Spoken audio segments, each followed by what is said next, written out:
Venga. Muchas gracias. Empezamos.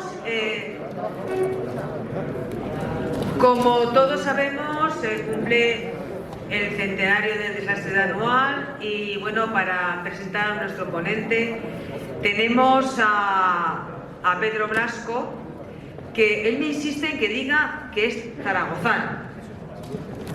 Pues no, yo no estoy de acuerdo contigo, porque yo creo que ya tienes una parte melillense importante.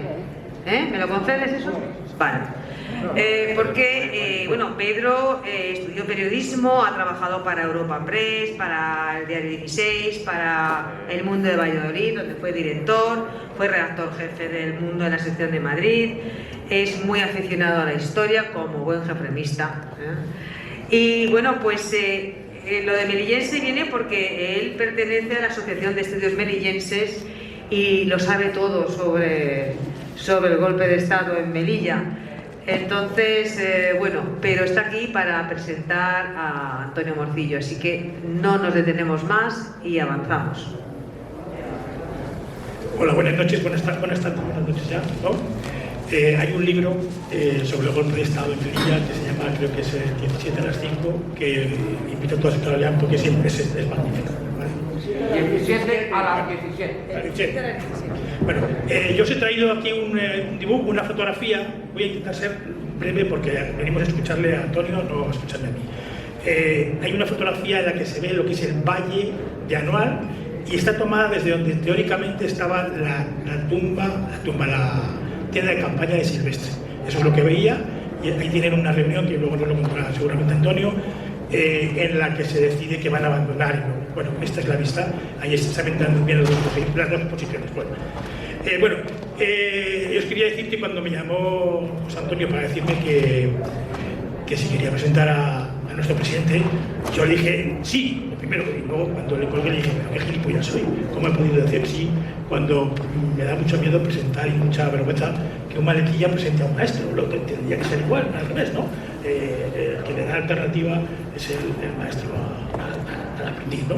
Bueno, pero me puse a pensar y entonces no lograba encontrar qué contar de él, porque yo les tengo mucho respeto a las personas que considero intelectuales y bien preparadas y sabios y maestros, les tengo mucho respeto. Entonces digo, ¿qué voy a decir yo delante de este público que quede bien y tal? Bueno, pues no había manera, no lo lograba. Y de repente mi madre me mandó un mensaje, ¿no? Dice, pues habla un poco de lo que yo te he enseñado, ¿no?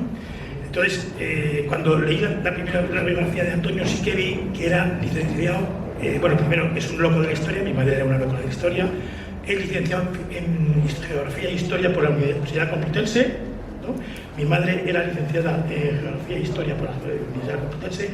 Lo que pasa es que mi madre me contaba que cuando ella iba a la universidad estaba un señor que se llamaba Federico García Lorca, que iba con camisa roja y que llevaba un grupo que se llamaba La Panaca, ¿no? Y que había libertad de cátedra, y yo creo que cuando Antonio estuvo en la universidad me temo que libertad de cátedra no había, que era que el rojo era gris y que la cosa no era igual, ¿no? Bueno, pues no en esos años, pero... Así, bueno, pero no había la libertad de cátedra que disfrutó mi madre, ¿no? Está claro, ¿no? Como digo, pues eso, compartía esas enseñanzas, ¿no? Luego, mi madre, que era profesora, sabía mucho y tenía una virtud más que saber enseñar, ¿no? Entonces, Antonio, yo creo que además de saber mucho, que todos lo sabemos y comprendemos, que se tiene todo en la cabeza, toda la guerra civil y más que la guerra civil, lo sabe enseñar. Y yo creo que es tan importante, para mí es más importante que el hecho del conocimiento, ¿no? El saber enseñarlo. De hecho, hoy tiene una dificultad adicional, y es que tiene que explicarnos 500 años en aproximadamente unos 40 minutos, ¿no?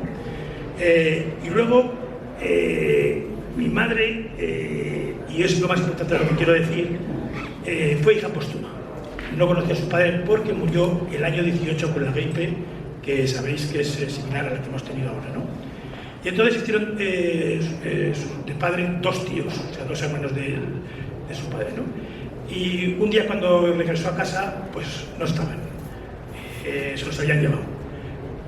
uno lo encontraron en Paracollos y al otro nunca lo encontraron. Y lo que yo quiero decir es que mi madre, que tuvo 9 hijos, nunca nos enseñó la palabra odio. Siempre nos enseñó otras palabras, pero la palabra odio no nos lo enseñó, ¿no?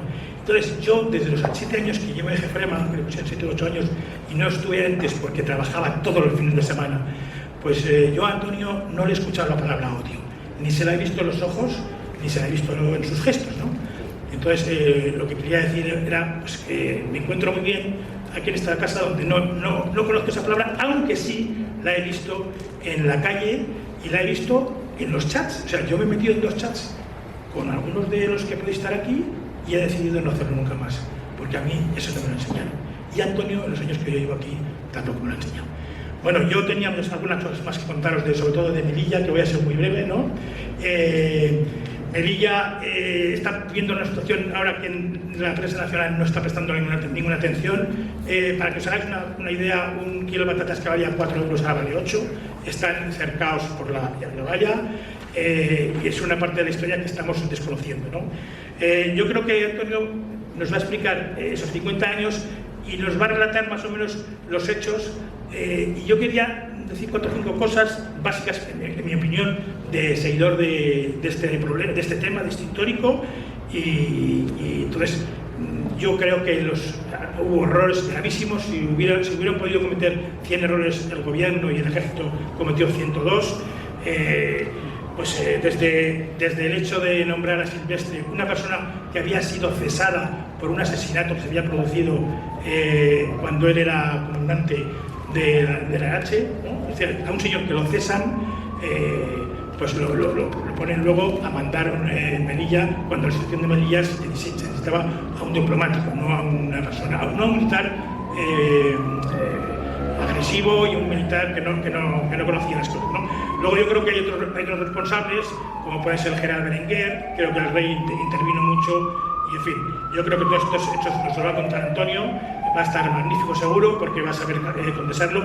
Y yo quiero hacer una última postilla, y es tenemos que organizar con la Asociación de Estudios Melillenses, que dirige un Antonio allí, porque es un tío fenómeno también, un viaje este verano que viene, que podemos ir desde 5 a 50, a conocer esto y todo lo que se produjo allí, que yo creo que nos lo explican, pues igual de bien que lo explican aquí en Jefrema, y además se pasan las estupendas. Y yo propongo que sea en julio, para que veáis lo que sufrieron allí nuestros soldados, a los que sabéis que mandaban en zapatillas, ¿eh? Cuando Inglaterra si podíamos haber comprado a Inglaterra todo el desecho de la Primera Guerra Mundial, nosotros mandamos en zapatillas, ¿no? Entonces, a animarnos. Yo me pondré en contacto con José Antonio para que podamos movilizar un grupo y ir a aprender ahí in situ qué fue aquello. Pues nada más. ¿Lo ves como eres melillense? Sí. Yo regalarle, yo Antonio sé que se lo sabe muy bien, pero le voy a regalar un libro que es una especie de diccionario, y que yo además os lo regalo a todos porque hay una dirección de internet que encontraré, que se llama lahistoriatrascendida.es, ¿vale? Esto ha editado Iberdrola, y aquí están glosados todos los personajes. Es un libro que ha editado Juan Pando. O sea, yo creo que ese fue lo promovió Martínez Simacas, que es una persona que está muy preocupada por estos temas, y entonces yo se lo regalo a él, pero en realidad con esta dirección lo tenéis todo. Antonio, muchas gracias. Muchas gracias a ti, Pedro.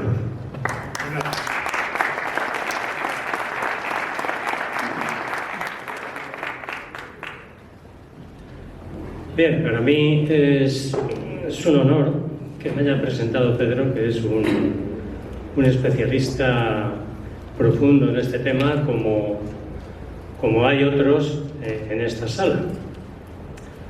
Antes de empezar, quiero contar la orientación que voy a dar a estos 40-50 minutos de charla, porque hablar del desastre de Anual, podríamos hacer unas jornadas como esta con 8 conferencias y aún no llegaríamos. Entonces, yo con mi habitual manía, por decirlo así, de ser docente, lo cual me viene de profesión, pues la exposición que voy a hacer va a ser general y y no especialmente especializada, sino más bien tendente a difundir lo que fue esto para un gran conjunto de gente para las cuales el desastre anual es una interrogante de las cuales a lo mejor muchos han despertado ahora porque es el centenario, si no nada. O sea que mi exposición tendrá a ser resumida y didáctica. Primero, algunas pinceladas históricas rápidamente para situarnos. En 1497, Pedro de Estopiñán ocupa unas casas allí abandonadas cerca del Cabo de Tres Forcas, que es lo que después sería Melilla. La intención en estos tiempos era hacerse por ahí por algunos pequeños enclaves, algo para intentar dificultar o prohibir la piratería. Poco después, en el reinado de Felipe II, Ceuta, que había sido ocupada por Portugal, pasa a España por medio de unos tratados. En 1565 se ocupa el Peñón de Vélez de la Gomera. En 1673 se ocupa el Peñón de Alucemas. En 1848 las Islas Chafarinas. Y entrando ya en el siglo XX, pues se está produciendo el reparto de África entre las potencias europeas. Si os fijáis en el mapa de África, está todo tirado con regla y cartabón, prácticamente. Entonces, dentro de ese juego de influencias, dentro de eso que interesa que unos estén en una parte y que otros no estén en otra, las grandes potencias de esos tiempos, Francia, Alemania, Inglaterra. En 1906 se celebra la Conferencia de Algeciras, en que se reconoce el derecho de España a poseer ahí algo. En 1912 el Tratado de Madrid ya da origen al protectorado español.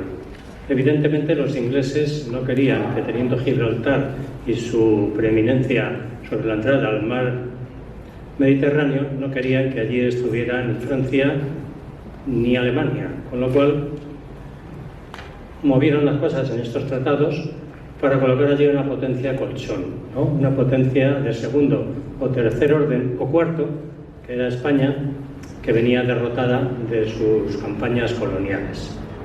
Con lo cual a la élite militar española también le vino muy bien aquello, porque así podían intentar reverdecer aquellos laureles que ya estaban marchitos después de haber perdido Cuba, Filipinas y demás. O sea que nos colocaron aquello, en principio, para que no se colocaran otros más importantes. Y luego, sin duda, allí aparecieron enseguida unos intereses mineros muy importantes. Esto que está en color, porque claro, casi toda la presentación es en blanco y negro. En aquellos tiempos el color no existía, la fotografía era mala. Este es el protectorado español de Marruecos. Por la parte sur estaba limitado con el protectorado francés. Los ingleses no quisieron que los franceses estuvieran en esta zona, por razones evidentes. Unas aclaraciones sobre vocabulario que vamos a utilizar aquí y que a lo mejor los no muy versados, que supongo que será la mayoría, pues no desconocerán. Una cábila. Una cábila no viene del verbo cavilar, ¿no? Una cábila, con B, es una unidad tribal indígena en las cuales sus miembros, muchos están unidos por lazos de sangre. Si preguntas hoy día a algún marroquí de por aquí, porque mis primos, porque mis primos, porque mis primos. El caid es el jefe de la cábila, aunque la cábila no es solamente una, por decir así, una unidad tribal, tiene distintas fracciones también emparentadas. La jarca es la unidad militar de la cábila. No son guerreros profesionales, aunque el moro, se perdona el término moro, pero es el coloquial que se utiliza, evidentemente. El moro pues, es un ser belicoso que casi siempre está armado porque tiene que defenderse de sus enemigos y de sus vecinos, ¿no? Constantemente. Entonces, cuando hay alguna acción militar que hacer, el moro deja el azadón y la herramienta de campo, coge el fusil y se reúne en la jarca de su cábila, en la unidad guerrera, sin compromiso. El compromiso que le sigue normalmente es el botín, y muchas veces abandona la campaña cuando tiene suficiente botín o cuando le parece adecuado. El sheriff es el jefe de la jarca, el jefe militar de la jarca, que tiene una autoridad relativa sobre su gente. El Makhzen es la administración marroquí en el territorio del protectorado, administración más nominal que efectiva, pero que existía. El jalifa, digamos que es el gobernador supremo, es el delegado del sultán en el Makhzen, es el que manda la administración marroquí, que algo de ella hay.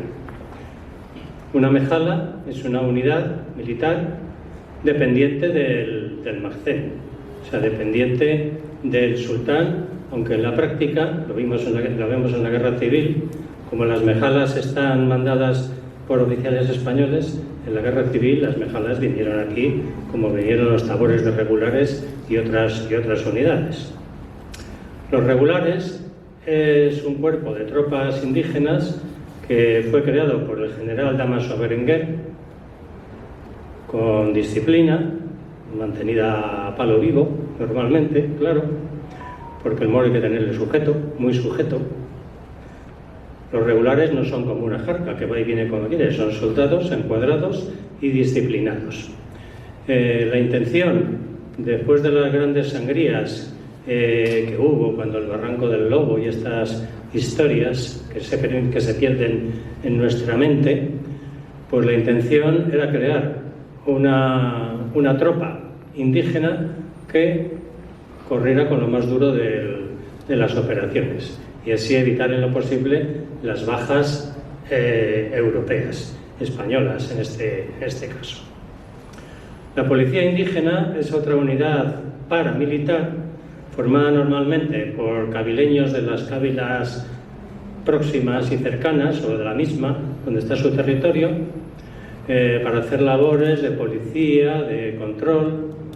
Uno de los grandes errores que hubo en Anual fue utilizar a la policía indígena como fuerza militar, cuando sus cuestiones eran otras. Y de hecho la mayoría se pasaron a las cábilas levantadas que lideraba del crimen. Una mía es una compañía de indígenas, de la misma manera que un tabor es un batallón. Un tabor tiene varias compañías, varias mías.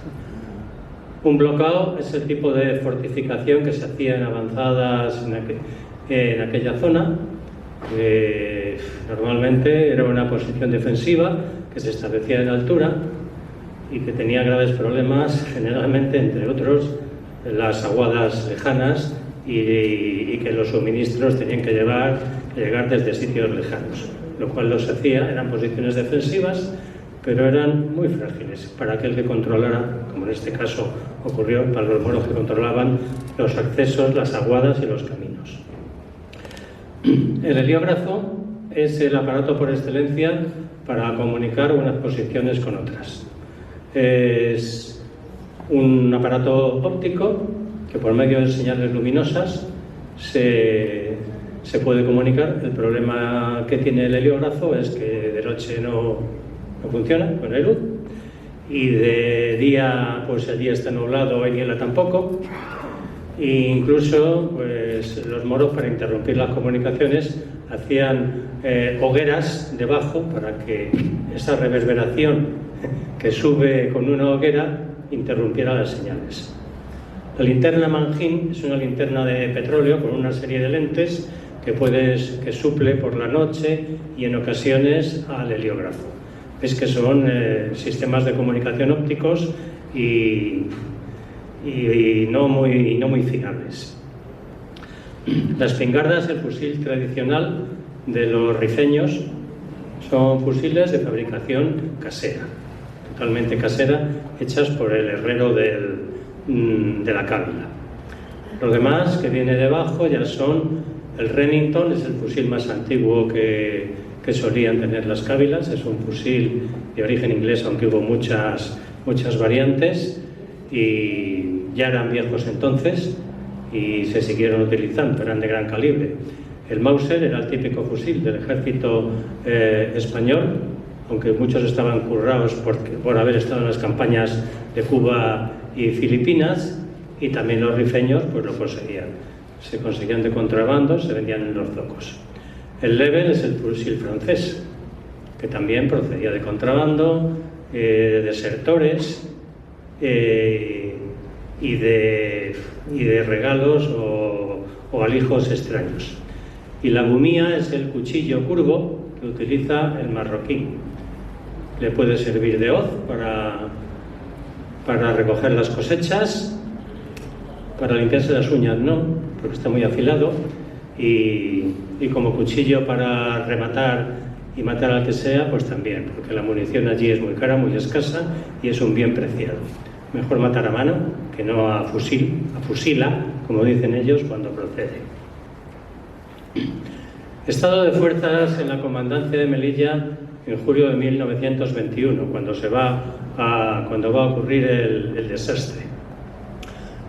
Allí tenemos, aparte de un cuartel general, estas cifras son globales y aproximadas, porque las cifras son muy complicadas de seguir y el propio ejército, dentro de la corrupción que el ejército hace de sí mismo, pues no pone los números claros. Lo que interesa es tener más gente en número para cobrar sus plazas de rancho que más gente que lo que tiene ahí, o sea que permisos, uno que se ha dado de alta, muchas cosas no se cuentan. Es una cifra global. Un cuartel general, 4 regimientos de infantería, que son el Melilla 59, el África 68, el Ceriñola 42 y el San Fernando 11, todos a unos 3.000 hombres. El Alcántara 14, que es el regimiento de caballería, tendrá una gran importancia en las jornadas de anual. La brigada disciplinaria, pocos efectivos. La comandancia de artillería y el regimiento mixto, con 1.000 hombres. 2.500 hombres de ingenieros, 1.400 de intendencia, 600 de sanidad, 60 de aviación y 150 de la compañía del mar. Las tropas europeas que allí había, muy globalmente hablando, 19.000 y pico, que en realidad hay que quitar los que estaban de permiso, cambio de reemplazos y demás, unos 13.000 aproximadamente. A esto añadimos las fuerzas indígenas, el grupo de regulares Melilla número 2, con unos 2.250 hombres, y mías de la policía indígena, que tenía varias cabeceras, por unos 2.800, unos 5.050. En total, menos permisos, 18.900, casi 19.000. Y en esto entra el tema de las bajas. Las bajas son muy globales y constantemente se está estudiando sobre ellas. Hubo allí muchísimos desaparecidos, prisioneros que fueron entregados después, entregados a cambio de rescate y demás. En realidad, cuando alguien desaparece en el ejército, para medio enterarte y darle de baja, han de pasar 12 revistas de comisario, en las cuales se nos representa. La revista de comisarios, digamos, la lista mensual en la cual uno está ahí apuntado. Si durante 12 no estás presente, se te da por desaparecido y muerto. Diversas cifras y los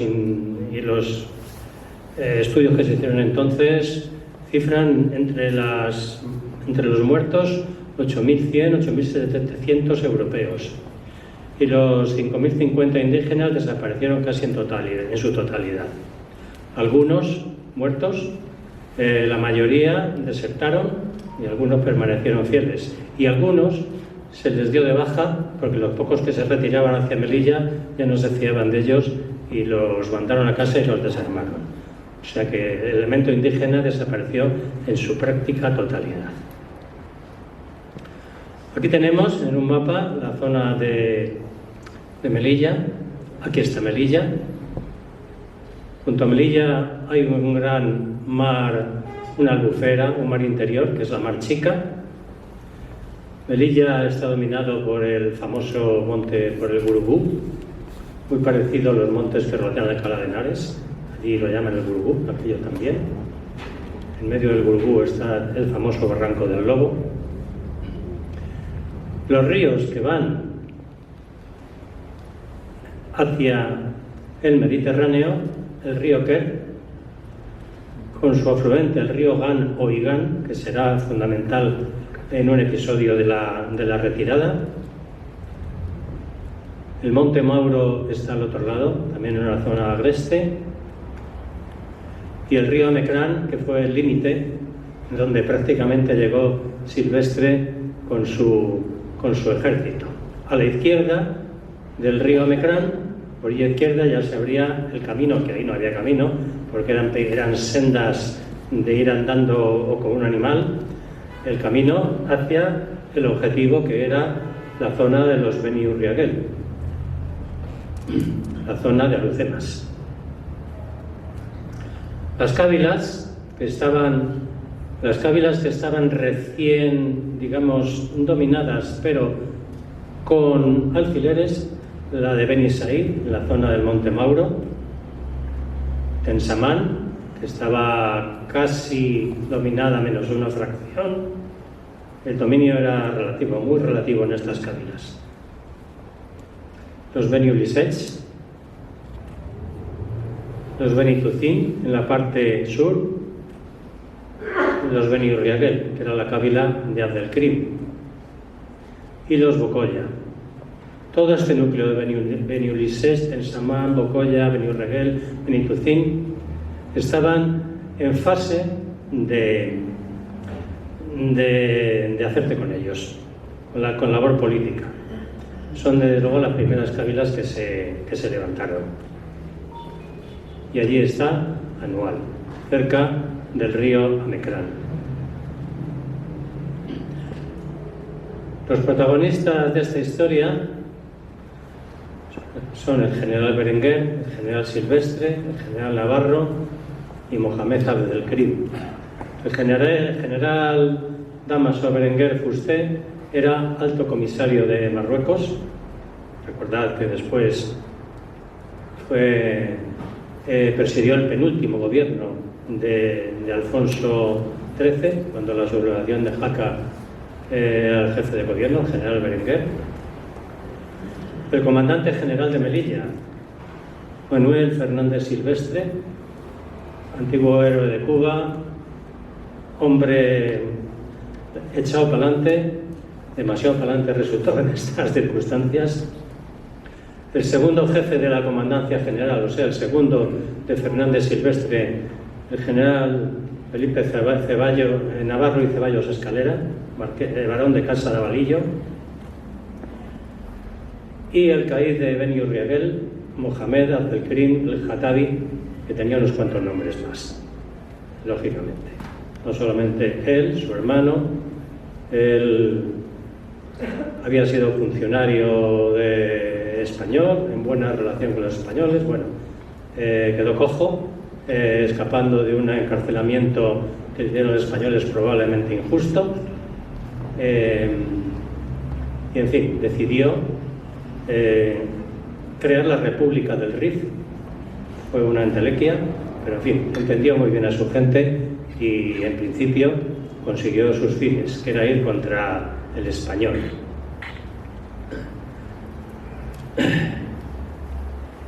Silvestre avanzó precipitadamente, hay muchas responsabilidades en eso, avanzó hacia las orillas del río Amecrán con la intención de rápidamente pasarlo y empezar a avanzar hacia Alucemas. En Alucemas también había intereses supuestamente mineros. Era un poco legendario esto, pero también se hablaba de grandes minas ahí, y las minas, pues, igual que las minas de piritas, hierro y plomo que hubo en la zona de Melilla, que trajeron en principio la ambición española, pues también se pensaba que la zona de los Beni Urriaguel, la zona de Alucemas, iba a ser otra especie de Eldorado. El camino que desde Melilla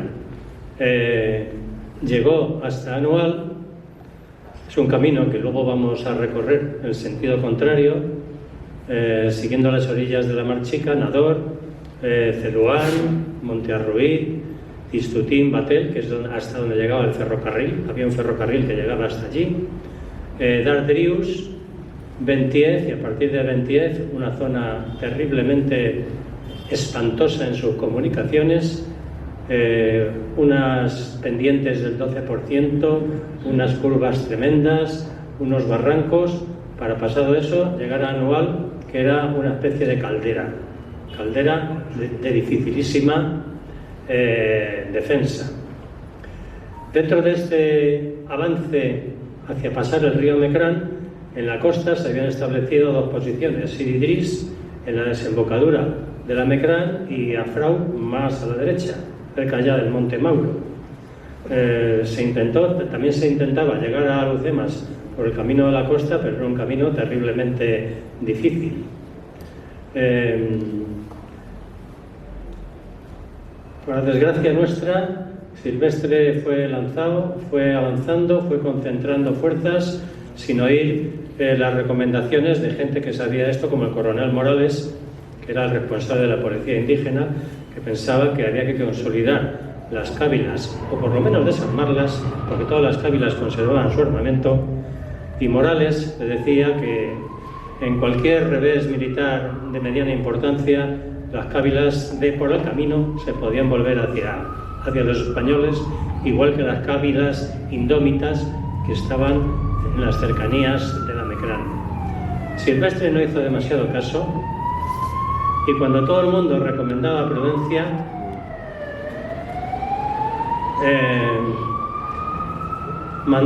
hizo una operación de policía para tomar al otro lado de la Mecrán el monte Abarrán.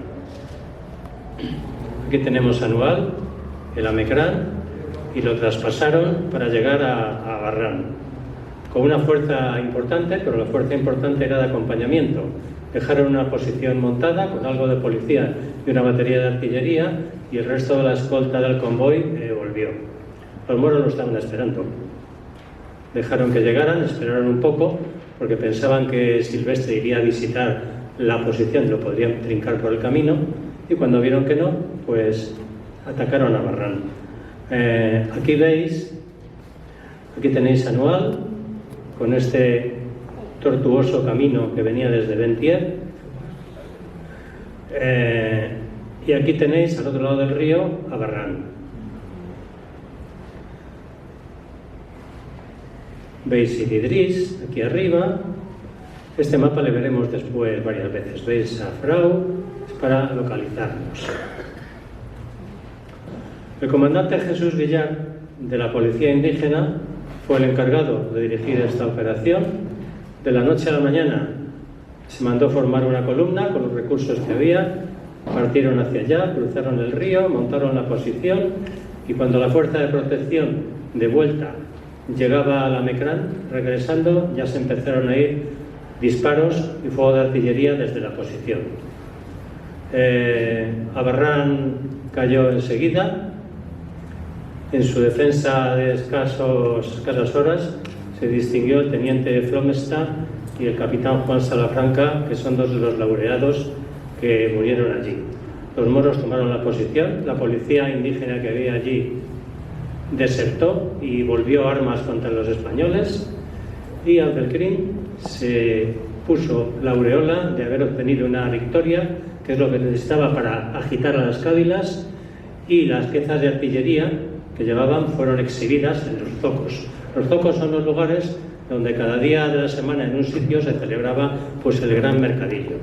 Llevar pertrechos de los españoles y aquellos cañones pues era una promesa de botín y de insurrección contra todos los cabileños que fueron tomando el partido de Abdelkrim. Aquí tenéis la esquela en el periódico del teniente Flomesta.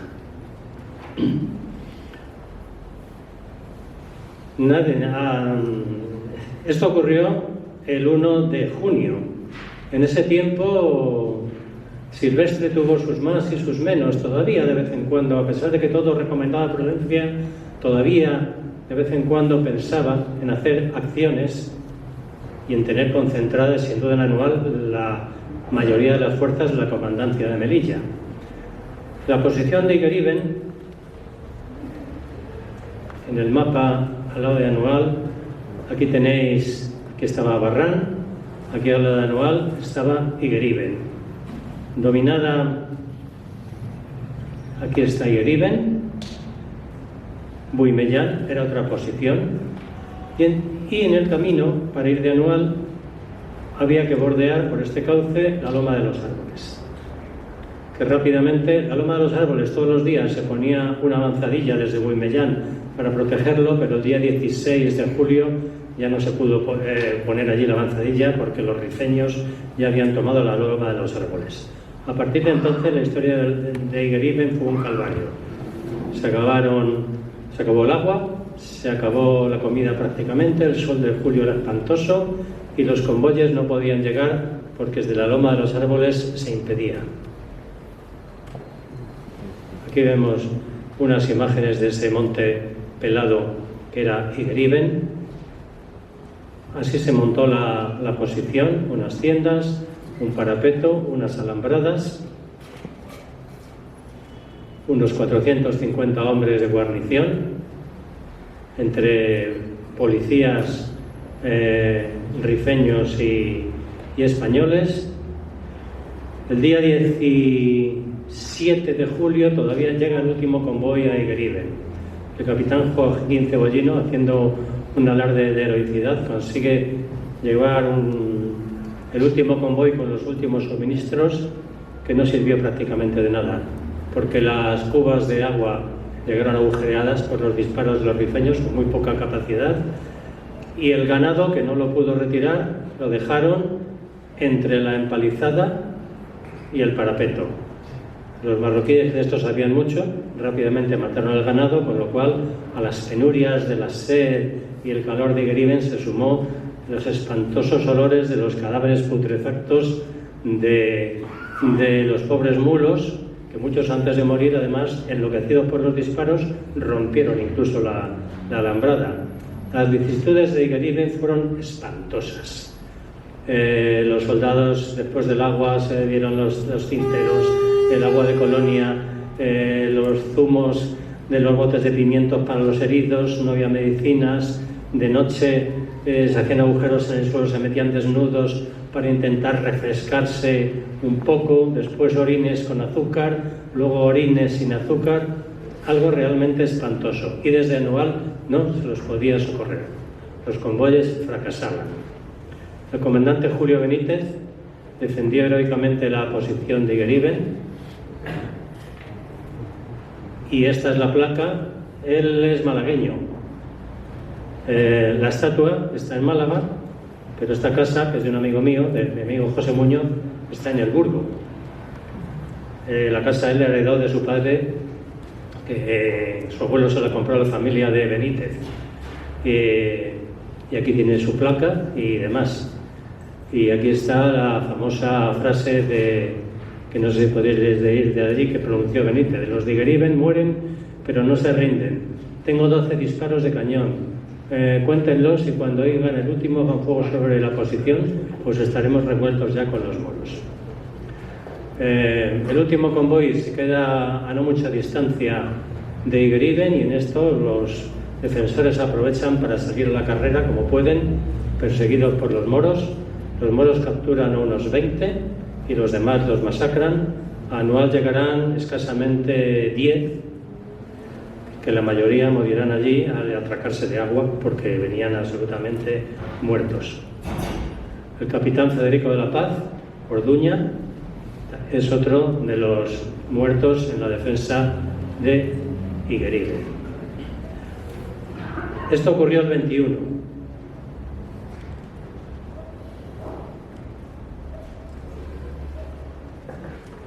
Igeriben se sostuvo, como veis aquí, del 17, que empezaron los primeros ataques más serios, hasta el 21. Caído Igeriben, Anual está perdido. La mayoría de las tropas indígenas y de los recursos se han perdido en los intentos de salvar Iberiben.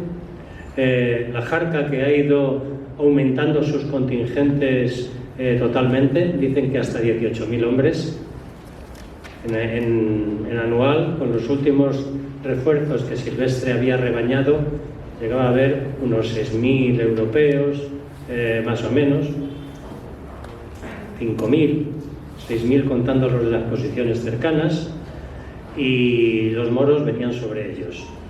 No se podía hacer la guada, tenían alimentos y munición para un par de días.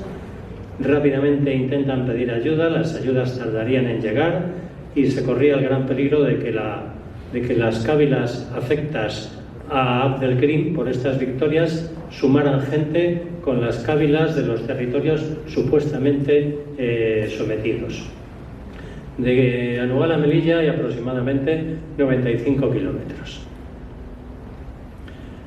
El 22 de julio, después de que la noche del 21 al 22 hay órdenes y contraórdenes de resistimos, salimos y tal, al final se forman las columnas precipitadamente y se sale de Anual por el camino que conduce hacia Melilla.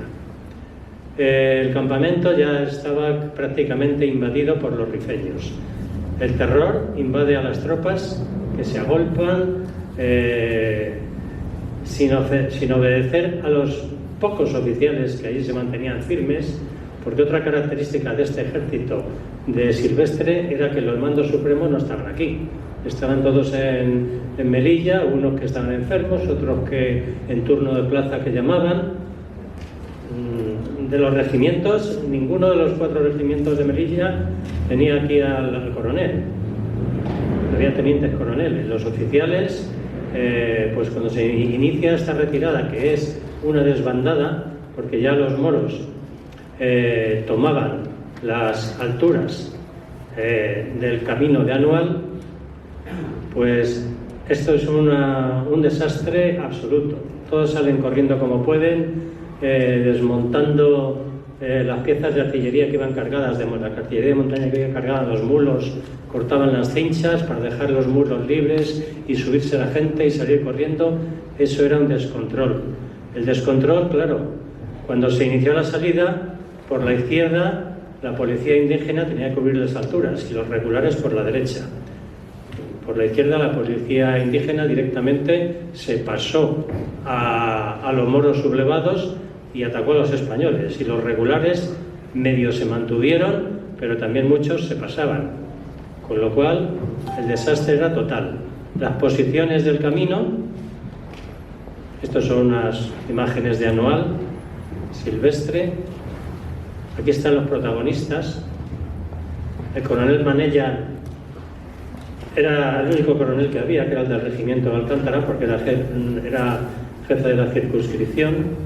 El capitán Emilio Sabaté, capitán de Estado Mayor, Silvestre y su hijo, que estaba destinado en el regimiento Alcántara, el coronel Gabriel Morales, que era el que sabía de esto, de la policía indígena, Tulio López, pariente de Silvestre y asistente suyo, y el comandante Emilio Altugaray, que mandaba a los ingenieros de allí. Varios de estos, Sabaté, Tulio López, Altugaray, incluso el hijo de Silvestre, luego tuvieron protagonismo en los primeros tiempos de la Guerra Civil Española. La retirada de Anual a Dardrius, que eran unos 30 kilómetros por aquel terreno espantoso, se realizó el 22 de julio, 30 kilómetros aproximadamente a Dardrius. Las posiciones que había por el camino, intermedia C, intermedia B, intermedia A, Izumar, el Moravo, todas estas posiciones que tenían que proteger el paso, la inmensa mayoría viéndose atacadas y sin órdenes, se replegaron sobre la columna, con lo cual el desastre era aún mayor. Únicamente resistió algo la posición del Moravo y sobre todo la intermedia A, que se inmolarían durante aproximadamente 6 días de resistencia. Todo lo demás o desertaron los indígenas o se replegaron a la columna. La subida hasta Izumar fue espantosa. absolutamente espantosa, con una gran cantidad de bajas, y luego, como buitres de rapiña, los habitantes de las aldeas cercanas acudían rápidamente a rematar heridos para robarles. Primero les robaban por las buenas, o les vendían agua, luego ya a rematarles descaradamente. Llegando a Izumar hubo un pequeño receso, como se diría hoy día, porque claro, todos los que asediaban a la columna veían que los habitantes de los pueblos se iban a quedar con el botín, y ellos estaban un poquito cansados, pues oye, vamos a dejar de disparar y vamos a bajar, que también queremos botín nosotros, y queremos quedarnos con armamento, con mulos, con ropas de los soldados, con botas, con lo que haga falta. En Bentiet había un escuadrón del regimiento de Alcántara que se dedicaba normalmente a proteger los convoyos de camellos que llevaban los suministros, y este escuadrón rápidamente actúa, y entre esto y la resistencia de la posición A, pues consiguen que más o menos el camino desde más o menos de Izumar a Bentiet sea un poco más tranquilo, pero hay una gran mortandad y sangría en la zona. Los moros, que al principio pues tenían fusiles prácticamente para la mitad, ya se van armando con los restos de la columna. Aquí veis carreteras modernas, pero de lo que antes era una pista militar en pésimo estado por aquellos montes. Aquí vemos el pozo, un pozo que hay cerca de la subida de Izumar, donde murió el coronel Morales. Y esta es una casa curiosa, es un moravito, a los de allí lo llaman del Silvestrón. Algunos piensan incluso pues, que Silvestre, que era muy admirado por los indígenas, pues que a lo mejor fue enterrado allí, pero la muerte de Silvestre es un enigma. Se sabe que allí desapareció, y hay diversas versiones, y sus pertenencias, su sable, tal, se dice que alguno lo tiene, que alguno no lo tiene. Bueno, algunos piensan que en esta casa se venera a Silvestre. Aquí van las mujeres embarazadas a pedir que su hijo llegue a ser un guerrero tan fuerte como el que está ya enterrado, etc. El Moravo. El teniente coronel Fernando Primo de Rivera, que tendrá una gran importancia, era el jefe accidental del regimiento de caballería Alcántara, que era la fuerza organizada. Fernando Primo de Rivera y Orbaneja era hermano del que luego sería dictador, de don Miguel Primo de Rivera, por lo tanto tío de José Antonio Primo de Rivera. Él ya despliega sus fuerzas, su escuadrón más próximo, que estaba en Bentiet, para proteger a los que venían de retirada. El general Navarro, que había ido para Melilla, rápidamente regresa y llega a Darderius el mismo día, 22 de julio, ya tarde. Siguiente etapa. De Darderius, que estaba a 30 de Melilla, a Darderius llegan espantosamente las fuerzas que no se habían parado en Bentiet, porque las pequeñas guarniciones que había allí intentaban parar a esta gente y tal, para organizarlos, y no había manera. Todos presos de espanto, sobre todo los últimos, que oían los gemidos y los gritos de aquellos que se quedaban atrás y que eran masacrados por la población civil y por los sublevados, pues no hacían caso a nadie, no tenían órdenes, seguimos para adelante. En Darderius, que significa la casa del pobre, había una instalación militar, el río estaba cerca, o sea, la guada era posible. Navarro pensó que a lo mejor allí podían detenerse en espera de refuerzos, a 44 kilómetros de Melilla aproximadamente. Aquí tenemos ya Darderius. Pues no se detienen, continúan en forma descontrolada hacia Tistutín, que es donde estaba el ferrocarril, que se supone que todavía estaría abierto. Pero entre medias hay que pasar el río Igán, y el río Igán se supone que ya estaba ocupado por los moros. El río no llevaba agua, era un barranco, y allí habían llegado los los moros que estaban esperando el paso. Aquí hay un testimonio que os voy a leer, literario, de cómo llegaban, cómo estos moros se suministraban y demás, casi siempre por contrabando. Un barco de contrabandistas dice: siguieron navegando en silencio y en oscuridad. Solo estaba encendida la luz del compás. El limbo oscilaba y la flor de lis que marcaba el norte giraba de un lado a otro. No mucho, porque el patrón cuidadosamente mantenía el rumbo. Cerca ya del alba avistaron tierra. A babor, un cabo penetraba en la mar. A proa, una ensenada protegida por un alto acantilado. Al pie del acantilado, una playa estrecha y algunas hogueras que señalaban el lugar del aguijo. Las cajas pesaban mucho. Las cogían por unas fuertes asas de cáñamo trenzado.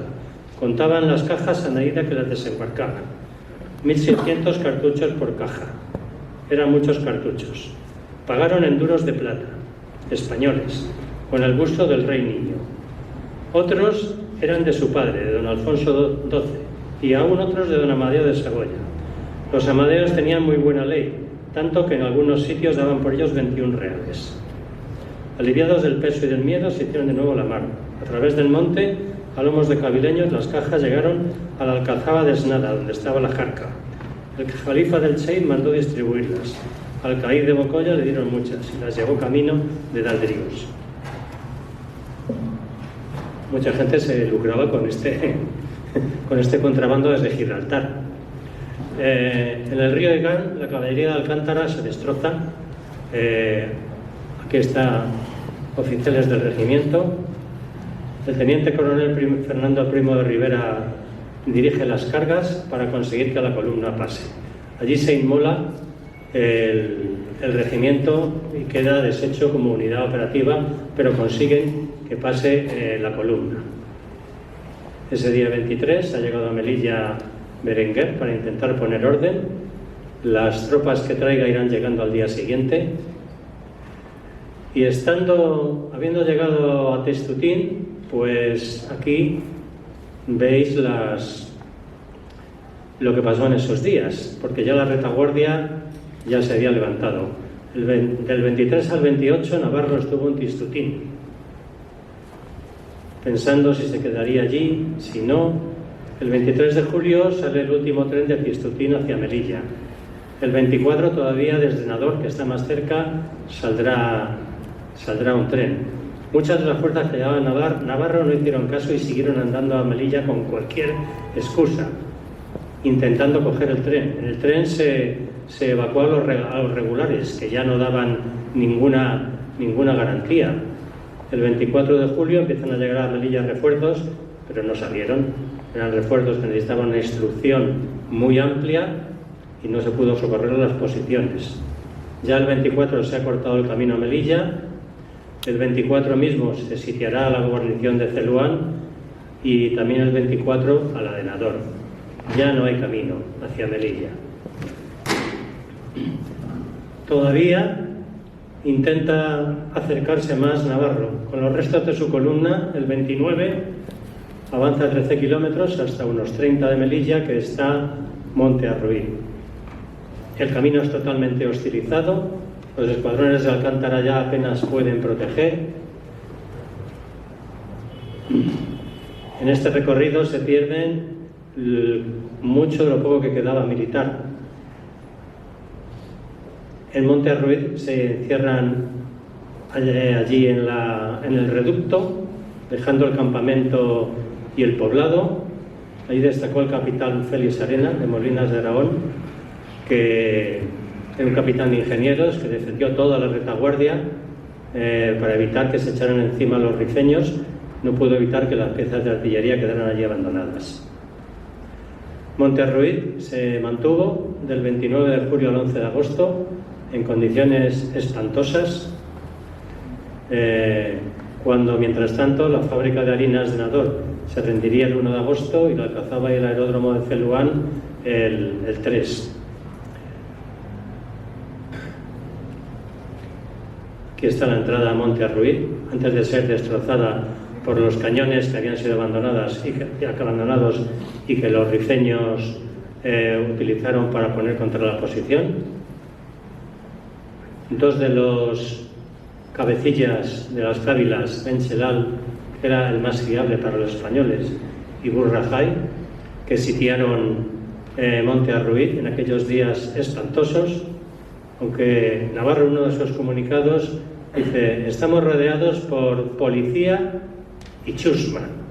Así califica a toda aquella gente que de día los masacraba y de noche a veces se acercaban al parapeto a venderles agua y pan. O sea, los moros son así.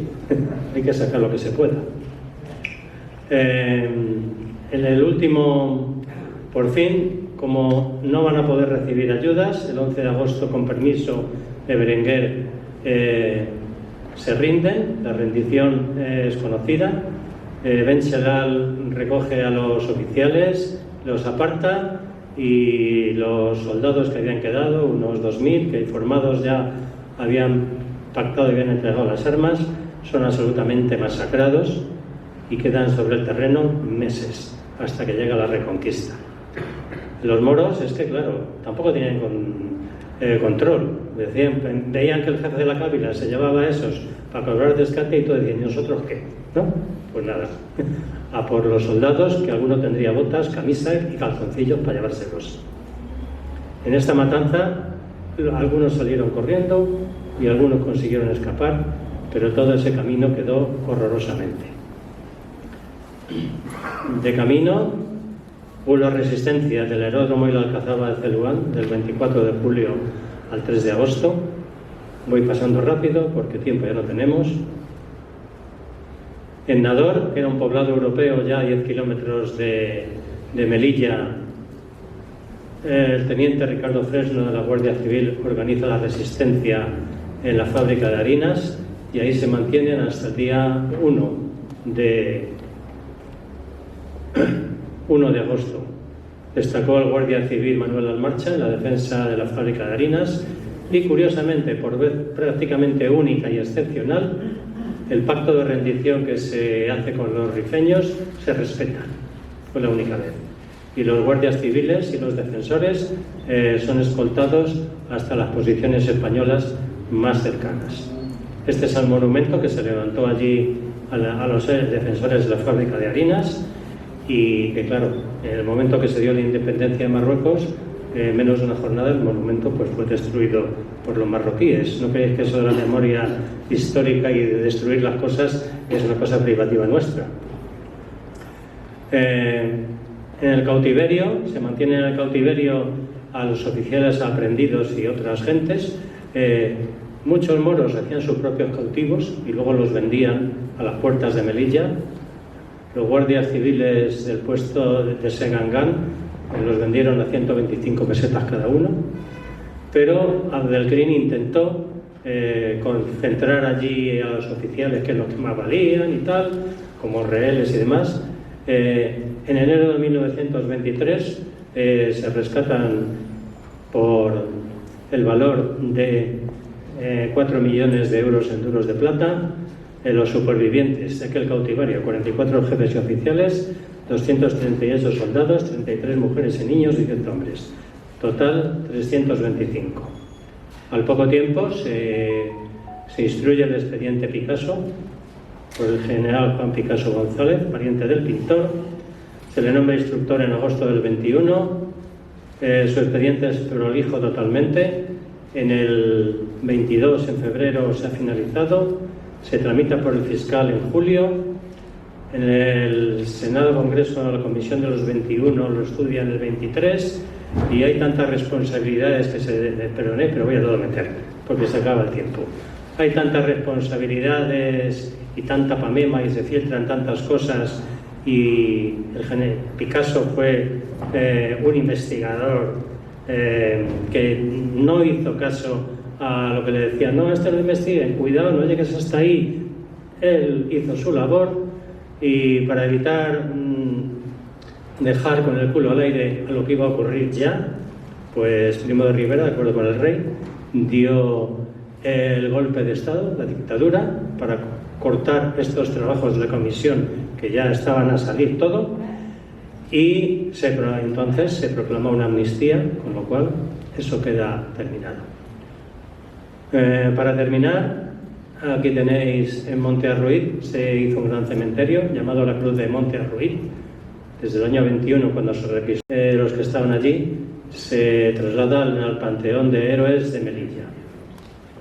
Y aquí hay algo que no os voy a leer, es una carta muy emotiva de, en teoría, un soldado que apareció en unas excavaciones en el año 12 con la carta que aún llevaba en el bolsillo dirigida a su novia y que recordaba esto. Bien, pues lo que viene ahora os lo pasaré mientras hablamos porque ya no hay tiempo. Eulalia, son los laureados de Anual. Bueno, muchas gracias, Antonio. Bueno, pues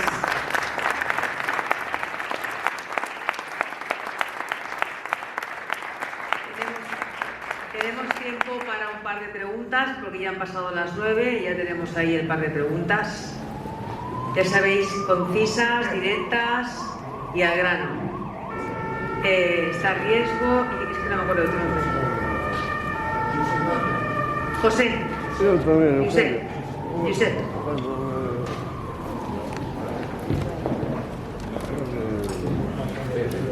Yo te felicito, Antonio, lo has hecho fenomenal, como siempre. Esta vez no te has equivocado en ninguna foto y además lo haces mejor que los militares. Tema de los datos. Según el coronel Caballero Echevarría, cuarta generación de africanistas, los muertos son 6.700. Según el coronel Vallenilla, hijo del delegado gubernativo del Sáhara, son 7.000. Y un archivero municipal, cronista de Melilla, Santiago Domínguez Llosa, los eleva a 7.700. Pero de esos se han descubierto varios que son gente que cobraba pensión, pero luego apareció en América, en Uruguay, en Argentina, dejando una gran herencia. Otra precisión. Hay un lugar, Segangán, que ocurre lo mismo que en Nador, porque les habían tratado muy bien a los rifeños, les habían pagado por ser pastores, palafreneros, herreros, y entonces, antes que entregarlos a Andesquín, los dejaron ir hasta Nador. Y por último, porque las cifras de 13.000 válidos las has dado muy bien. Esto, como tú dices, requeriría 8 conferencias. Hay un cuadro muy famoso, Ferrer Dalmau, que es una gran falsedad, que es el que aparece muy guapo, el capitán Arenas, que lo has puesto ahí en la cara. Él, efectivamente, les dice a los soldados, herido en una pierna, marcharos, huir. Era un gran tirador, se apoya en un montón de paja y los soldados huyen porque él mata a 6, 7, 8 rifeños. Y por cierto, Adelquín y su hermano enterraron a los de Anual. Nosotros, los de Layas, dicen que cuando van a negociar la rendición les disparan, matan a unos 40 y por eso no hicieron prisioneros en Monterrey. O sea que lo has hecho fenomenal y qué pena que no haya más tiempo para contar tantas cosas interesantes. Porque sin este episodio y Picasso no hubiera habido ni República ni Guerra Civil. Muy bien, muchas gracias por tu comentario. Pasamos a la siguiente pregunta. Las cifras siempre han de verse con las investigaciones normales, son muy complicadas, pero han de ir a menos. Estas cifras de 8.600 y tal las hizo Indalecio Prieto en la comisión ante el Senado y tal, pero yo siempre he pensado que las cifras siempre tienen que ir a la merma y bastante. Sí, yo, Antonio, me quería unir también a la felicitación de la exposición porque hace poco estuve en el Ateneo, que dedicó una jornada precisamente anual, y debo decir que tu explicación ha sido mucho más clara que la que podemos ver allí de los militares. Yo te quería preguntar si tú estarías de acuerdo con la interpretación de que los militares ahí dijeron que realmente, desde el punto de vista militar, no fue tal desastre porque se recuperaron en tiempo... Porque no te oímos bien, no te oímos. ¿No se oye? ¿Ahora? ¿Estás de acuerdo con...? Sí, que ahí los militares decían que realmente, desde el punto de vista militar, lo de Anual no fue realmente un desastre, que fue una operación que salió mal, pero se recuperaron las posiciones en un tiempo razonable. Mi pregunta es... porque realmente, ¿por qué se llama el desastre de Anual y ha pasado la historia? Pues porque la corrupción de algunos militares, como has apuntado, recordemos que los soldados de reemplazo, si pagaban 300 pesetas, no iban. Solamente eran los pobres que no podían pagar y los oficiales, como has explicado, se quedaban fuera. Cuando se empieza el informe Picasso, se empieza a conocer y se publica en la prensa cómo los militares se están enriqueciendo, algunos oficiales, con la venta de municiones, de armamento, de comida, de vestuario, esto, que se publique que los políticos son corruptos, pase, pero que los militares no son menos y que el rey estaba implicado también por sus intereses en minas, tampoco se podía publicar. Eso provoca la dictadura de Primo de Rivera y a la larga la venida de la República. Como Manuel Egueneche, por ejemplo, defiende. ¿Estarías de acuerdo con esa interpretación? Ciertamente, vamos a ver, Aquello fue desde el punto de vista militar, que esto daría para otra conferencia, pues un desastre total. Por otro lado, cuando las fuerzas que van llegando a Melilla obtienen un grado de instrucción y de equipamiento suficiente para poder salir de Melilla y avanzar, pues la campaña de recuperación es relativamente rápida. Es que, bueno, aquellas guerras no son como las de ahora. Las mismas cávilas que se habían levantado, a poco que se las hostilizara, pues rápidamente los jefes hacían su misión y esto se acababa, ¿no? Tranquilamente, no es como ahora. Ahora hay conquista, represión, pero entonces era alucinante cómo se perdonaban las cosas unos a otros. La corrupción del ejército, como has dicho, era enorme. El ejército español, que era un ejército pobre, mal dotado, mal armado, era un ejército que se fagocitaba a sí mismo, se comía a sí mismo. No solamente se apuntaban soldados de más para quedarse con la asignación que el Estado paga a cada soldado, sino que además pues había casos de corrupción por parte de oficiales de la policía indígena. A veces se trataba mal a los propios moros, se violaba a sus mujeres, se abusaba de ellas y se cobraban cosas que no se tenían que cobrar, había malversaciones de caudales, se vendía munición de la que tenía, suministros se desviaban. El juego era tremendo también entre los oficiales. Todo esto dentro de un ambiente de precariedad. El dinero llegaba tarde y mal. Cuando llegaba se empleaba mal. Los rifeños que trabajaban para los españoles en la construcción de pistas o los camelleros que tenían que llevar los convoyes a veces tardaban 3 meses en cobrar si cobraban. Por eso lo interesante verdaderamente era hacer la rapiña. Desde luego, un ejército como este, en retirada absoluta y caótica, pues fue el mayor objeto de rapiña que podía ser, que es lo que hace en sí el indígena, que es avaricioso y codicioso por excelencia. En fin, esto es una guerra, ya os digo, siempre he dicho muchas veces en mis exposiciones que la guerra civil española es una guerra pobre, que no se puede ver por los parámetros de hoy día. Bueno, pues esta guerra es una guerra colonial que es muchísimo más compleja desde todos estos puntos de vista. No sé si con esto he contestado un poco tu pregunta. Muy bien, pues yo creo que ya con esta respuesta podemos acabar esta ponencia y ya, bueno, clausurar estas jornadas. Quedáis emplazados, espero, pandemias mediantes, que en noviembre del 2022, que es cuando Gefrema cumple no 100 años, sino 20, pues podamos hacer las 10º jornadas sin ningún tipo de medida sanitaria. Así que muchas gracias a todos por la asistencia y nos vemos en noviembre del 2022.